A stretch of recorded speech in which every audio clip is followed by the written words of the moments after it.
नमस्कार दोस्तों, आज का करंट अफेयर वीडियो अपन स्टार्ट करते हैं। इसमें मुख्यतः मई महीने का जो 2025 है उसका करंट अफेयर इंक्लूड किया गया है। Hollywood walk of the fame, ये अवार्ड मिला है दीपिका पादुकोण, भारत से है। तो भारत से इस अवार्ड को पाने वाली दीपिका पादुकोण पहली महिला एक्टर्स हैं। तो और मोशन पिक्चर्स कैटेगरी में ये अवार्ड इनको मिलेगा 2026 में। इनके पिता है प्रकाश पादुकोण, जो बैडमिंटन एकेडमी चलाते हैं बेंगलुरु में। ठीक है, फिर अपन बात करते हैं खेलो इंडिया जल क्रीड़ा महोत्सव। ऐसा इस प्रकार का जो जल क्रीड़ा महोत्सव वो पहली बार भारत में आयोजन किया जा रहा है। खेलो इंडिया यूथ गेम्स ऐसे इस टाइप का ही है ये। खेलो इंडिया गेम्स लगभग 2017 से स्टार्ट हुए थे और अब खूब सारे गेम्स होने लग गए, para games, youth games, university games. उन्हीं में एक प्रकार है जल क्रीड़ा महोत्सव। जल क्रीड़ा महोत्सव इसका नाम है और ये इस बार श्रीनगर कश्मीर में आयोजन इसका होगा। श्रीनगर में एक झील है डल झील। डल झील को कश्मीर का श्रीनगर का गहना भी बोलते हैं। मुख्य आकर्षण केंद्र है, वहाँ पे टूरिस्ट जाते हैं, जो डल झील में जाते हैं।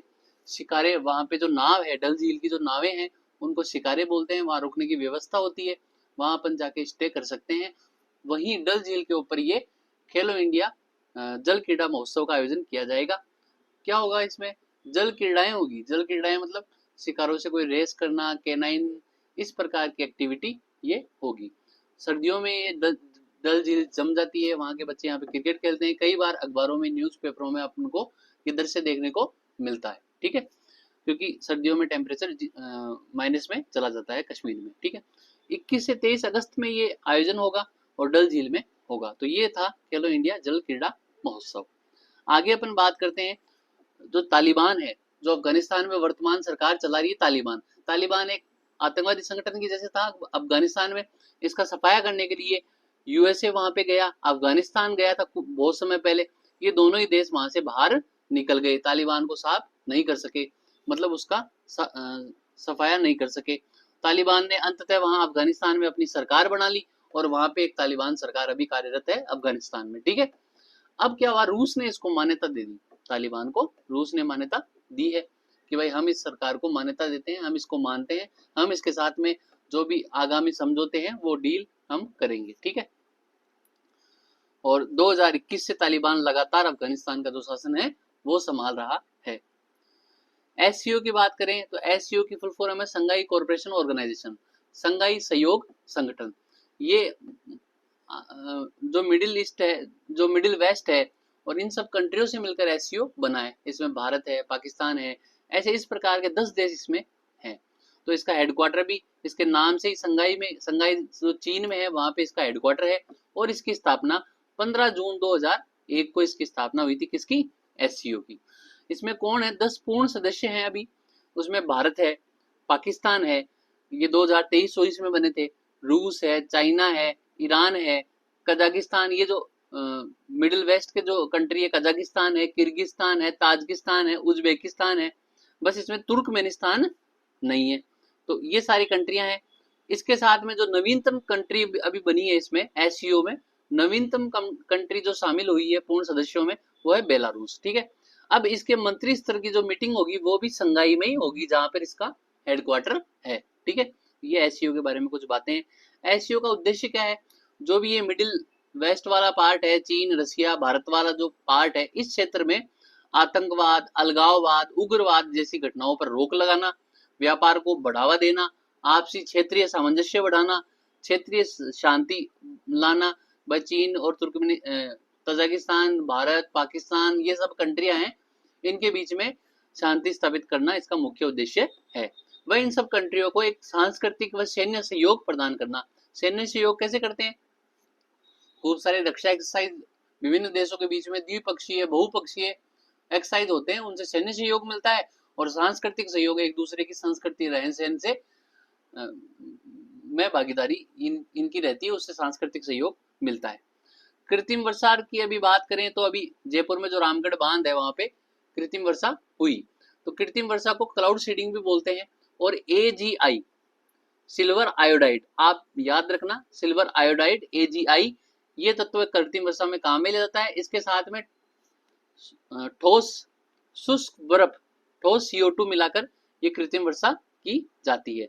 तो इस प्रकार कृत्रिम वर्षा रामगढ़ बांध जयपुर में अभी हाल ही के दिनों में की गई, जो देश में होने वाली ऐसी पहली वर्षा थी। पीएम मोदी घाना के दौरे पे गए। अभी पीएम लगभग 5 देशों की यात्रा पे जुलाई में, जून माह में गए।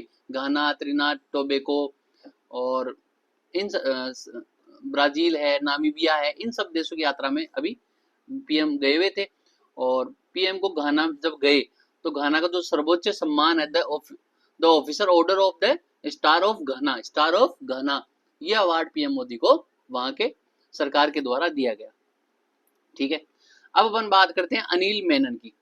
अनिल मेनन साहब है, ये बेसिकली यूएसए में रहते हैं, लेकिन इनके जो पिता है वो भारतीय हैं, इसलिए ये और भारतीय मूल के ये हैं। ये डॉक्टर हैं, फ्लाइट सर्जन है, ये फ्लाइट सर्जन है और ये अब अंतरिक्ष में जाएंगे। तो भारतीय मूल के हैं अनिल मेनन साहब, ये अंतरिक्ष में जाएंगे। रूस के जो सुयोज MS-29 यान है वो इनको ISS मतलब इंटरनेशनल जो स्पेस स्टेशन है वहां पे लेके जाएगा इनको आगामी यात्रा में जून 2026 में। ठीक है, तो आपको याद रह जाएगा अनिल मेनन। महर्षि चरक की बात करें, इन्होंने आयुर्वेद की ग्रंथ लिखा था। पतंजलि ने योग शास्त्र लिखा था जिसमें योग के बारे में इन्होंने बताया। और भरत मुनि ने नाट्य शास्त्र लिखा था। नाट्य शास्त्र ये संस्कृत में लिखा हुआ है और नाट्य शास्त्र में विभिन्न नाट्य, रंगमंच, नृत्य, रस, इन सब के बारे में इन्होंने बताया था। और पाराशर ऋषि ने ज्योतिष शास्त्र के ऊपर लिखा था। ठीक है, अभी चूरू जो राजस्थान का जिला है उसमें एक जगुआर फाइटर जेट क्रैश हुआ है, तो आप ये याद रखना। एक बीमारी है ट्राइजेमिनल न्यूरालजिया।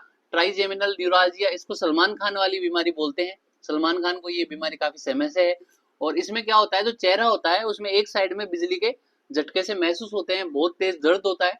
इस बीमारी को बोलते हैं ट्राइजेमिनल न्यूरालजिया। न्यूरोलॉजी की ये डिजीज है।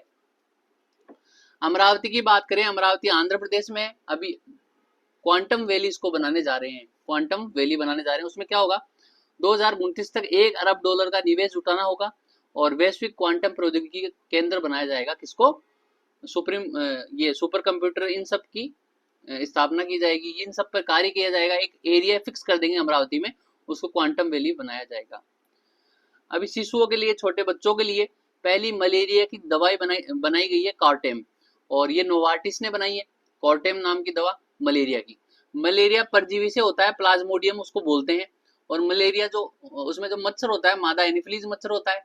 खूब सारे 3-4 प्रकार के मलेरिया होते हैं जिसमें फाल्सीफेरम नाम का मलेरिया सबसे ज्यादा घातक है और प्लाज्मोडियम वाइवेक्स भी मलेरिया का एक प्रकार है। तो ये परजीवी उत्पन्न रोग है और ये परजीवी मादा एनोफिलीज मच्छर से फैलता है। ठीक है, फिर अपन बात करें BMW जो ऑटोमोबाइल कंपनी है, इसका इंडिया का अध्यक्ष है हरदीप सिंह बरार। ठीक है, एक हथिनी की बात करें अपन, वत्सला नाम की हथिनी थी जो 100 वर्ष से ऊपर आयु तक इन्होंने जीवन लिया और अंतिम सांस ली और अभी इनका निधन हो गया है। तो सबसे बुजुर्ग हथिनी भारत की थी वत्सला। ठीक है, तो ये जो हथिनी थी वत्सला, इसका निधन हो गया अभी हाल ही के दिनों में। और MP में जो पन्ना टाइगर रिजर्व है उसमें थी। हाथियों के जो दांत होते हैं, आगे के 2 दांत होते हैं, उनको टस्क बोलते हैं। ये दांतों की तस्करी होती है, इसलिए हाथियों का निधन किया जाता है। ये टस्क 11 फीट तक लंबे हो सकते हैं। ये जीवन भर उनके दांत, जो 2 दांत होते हैं जिनको दांत भी बोलते हैं, ये जीवन भर बढ़ते रहते हैं। हाथियों की बेसिकली उम्र 60 से 70 वर्ष होती है, लेकिन वत्सला ने अपने यहाँ पे 100 ईयर से ऊपर का जीवन व्यतीत किया है। और अफ्रीकन हाथी होते हैं, उनकी उम्र भी 50 से 60 वर्ष के बीच में होती है। तो एक तो पन्ना टाइगर रिजर्व आप याद रखना, MP में है, वहां पे वत्सला का निधन अभी हुआ था। और भारत जापान के बीच में एक तट रक्षक कोस्ट गार्ड का एक संयुक्त अभ्यास हुआ, उसको जामाता अभ्यास बोलते हैं और ये चेन्नई तमिलनाडु में आयोजित किया गया था। फिर अपन बात करें PM मोदी की जो 26वां सम्मान मिला है, PM अभी बता रहा था ना मैं आपको, घाना, ब्राजील, त्रिनाद टोबैगो, इन सब जगह पर PM मोदी गए थे। तो ब्राजील में भी इनको सर्वोच्च सम्मान दिया है, Grand Collar of the National Order of the Southern Cross, इनको सम्मान मिला है। एप्पल के CEO बने हैं COO सबीर खान, ये भारतीय मूल के हैं। पनडुब्बियों को निशाना बनाने के लिए एक रॉकेट प्रणाली है ERASR, ये INS कवरती पर इसका परीक्षण किया गया। अब बात करते हैं international criminal court, ICC. ICC इसका हेडक्वार्टर है नीदरलैंड। एक होता है आईसीजे, इंटरनेशनल क्रिमिनल जस्टिस, ये कोर्ट, इसका भी इंटरनेशनल कोर्ट ऑफ जस्टिस, ये तो है आईसीसी इंटरनेशनल क्रिमिनल कोर्ट। एक होता है ICJ, international court of justice, इसका हेडक्वार्टर भी नीदरलैंड हेग में है, इसका हेडक्वार्टर भी नीदरलैंड हेग में है। इसमें तो वो दलवीर भंडारी अपने जो राजस्थान से हैं वो जज हैं, और 9 साल तक जज की नियुक्ति होती है, बहुत सारे देशों के बीच में जो झगड़े होते हैं उनको सुलझाता है। और ये क्रिमिनल कोर्ट क्या करता है इसके बारे में अपन देखते हैं। ये आईसीजे इंटरनेशनल क्रिमिनल कोर्ट, इसका हेडक्वार्टर नीदरलैंड में ही है। 1998 की जो रोम संधि हुई थी उसके तहत आईसीसी का निर्माण हुआ, और ये स्थायी इंटरनेशनल कोर्ट है, और हेग नीदरलैंड में इसका हेडक्वार्टर है। भारत इसका सदस्य नहीं है, जबकि ICJ international court of justice का सदस्य भारत है, और इंटरनेशनल क्रिमिनल कोर्ट आईसीसी का सदस्य भारत नहीं है। 125 सदस्य देश हैं, और आईसीसी इंटरनेशनल क्रिमिनल कोर्ट क्या करता है, नरसंहार, युद्ध अपराध, मानवता के खिलाफ अपराध और आरक्षण जैसे विभिन्न गंभीर मुद्दों पर ये वार्ताएं इसकी चलती रहती हैं, मामले चलते हैं। पीएम मोदी फिर ब्राजील से नामीबिया गए, नामीबिया का सर्वोच्च सम्मान इनको मिला, order of the most ancient welwitschia mirabilis. ये आप याद रखना, इसमें कहीं भी नामीबिया नहीं है, इसलिए ये मोस्ट हो जाता है। क्वेश्चन में ये दे देगा तो अपने को समझ में नहीं आएगा, घाना ने दिया है या ब्राजील ने दिया है, साइप्रस ने दिया है, तो ये नामीबिया वाला याद रखना, लास्ट का नाम याद रख लेना, मिराबिलिस। तो ये नामीबिया का सर्वोच्च सम्मान मोदी जी को मिला है नामीबिया के राष्ट्रपति के द्वारा, वो है नंदित्वाहा। ठीक है, भारत की आबादी 146 करोड़ हो गई है, और एक साल में लगभग पिछले साल में आबादी बढ़ी है 1.2 करोड़, 0.89% बढ़ोतरी हुई है। औसत भारत की जो आयु है वो है 28.8 साल, और विश्व की आबादी है 823 करोड़। भारत की कितनी हो गई 146 करोड़, और विश्व की है 823 करोड़। ठीक है, ये तो विश्व की है और ये भारत की है। तो इसमें क्या है कि एक साल में बढ़ोतरी विश्व की आबादी में हुई 6.9 करोड़, लगभग 0.85% बढ़ोतरी, और भारत में हुई है 0.89% बढ़ोतरी। औसत वर्तमान आयु विश्व की है 30.9 ईयर। अब जनसंख्या के बारे में देखें तो 2024 में सर्वाधिक वृद्धि हुई है अफ्रीका देशों में, साउथ सूडान में हुई है, नाइजर में हुई है, अंगोला में हुई है, और सबसे कम वृद्धि हुई है रूस और जापान में। और सबसे कम वृद्धि एक द्वीप पर देखे जाए तो न्यूजीलैंड का एक स्वतंत्र द्वीप है कुक द्वीप, इसमें -2.24% की वृद्धि मात्र हुई है, माइनस में है, जो सबसे कम वृद्धि हुई है। गणेश उत्सव की बात करें तो महाराष्ट्र में गणेश उत्सव बनाया जाता है, तिलक के समय से ही गणेश उत्सव वहां पे मनाया जाता है। बाल गंगाधर तिलक के समय से ही गणेश उत्सव महाराष्ट्र में मनाया जाता है। 1893 में लोकमान्य तिलक द्वारा ये स्टार्ट किया गया था। ठीक है, फिर अपन बात करें विश्व जनसंख्या दिवस, ये 11 जुलाई को मनाया जाता है। राजस्थान की लगभग जनसंख्या 8.31 करोड़ हो चुकी है, ये नीति आयोग का डेटा है। दिल्ली में सहेली स्मार्ट कार्ड, जो 12 साल से उम्र से बड़ी महिलाएं हैं उनके लिए, व ट्रांसजेंडर समुदाय के लिए डीटीसी जो बसें होती है उनमें ये कार्ड मान्य होगा। पंजाब में मुख्यमंत्री सेहत योजना, ये सभी नागरिकों को 10 लाख रुपए तक का कैशलेस इलाज राजस्थान में सबसे पहले स्टार्ट की गई थी अशोक गहलोत जी के द्वारा, अब पंजाब में स्टार्ट की गई है। पंजाब में एक योजना और है हिफाजत योजना, जो महिला व बच्चों की सुरक्षा हेतु की गई थी। चिता रविंद्रन पुरस्कार, ये मराठी लेखक हैं शरण कुमार, इनको कोझिकोड केरल में ये अवार्ड दिया है, चिता रविंद्रन पुरस्कार। बुल्गारिया यूरोजोन में शामिल हो गया। यूरोजोन क्या है, जो भी यूरो मुद्रा है उसका यूज करते हैं उनको यूरोजोन कंट्री बोलते हैं। तो इस यूरोजोन के जो संघ है इसमें बुल्गारिया अब शामिल हो चुका है। मच्छरों से निपटने हेतु AI smart mosquito surveillance system बनाया है आंध्र प्रदेश में। ठीक है, श्यामा प्रसाद मुखर्जी, जिनका निधन जम्मू कश्मीर में हुआ, और जिन्होंने भारतीय जनता पार्टी जनसंघ के रूप में इसका निर्माण किया था, और इनके ऊपर 125वीं जयंती पर डाक विभाग के द्वारा डाक टिकट जारी की है। स्वदेशी डाइविंग सपोर्ट सिस्टम, यह आईएनएस निस्तार, इंडियन नेवल शिप निस्तार पे लगा हुआ है।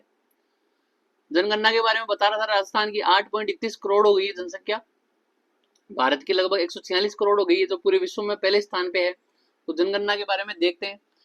जनगणना एक तो संघ सूची का विषय है, और 1951 में पहली जनगणना भारत की हुई थी आजादी के बाद में। उस समय भारत की जनसंख्या मात्र 36 करोड़ थी, और आज कितनी है 146 करोड़। अब देखो आप कितनी बढ़ोतरी हुई है लगभग 75 सालों में।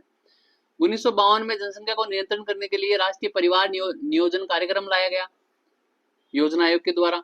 1961 और 61 से 71 तक के बीच में, ये 10 साल है ना, 61 से 71, ये आबादी विस्फोट के साल माने जाते हैं क्योंकि इस समय लगभग 10 करोड़ आबादी बढ़ी थी इस दशक में, 1961 से 1971 के बीच में।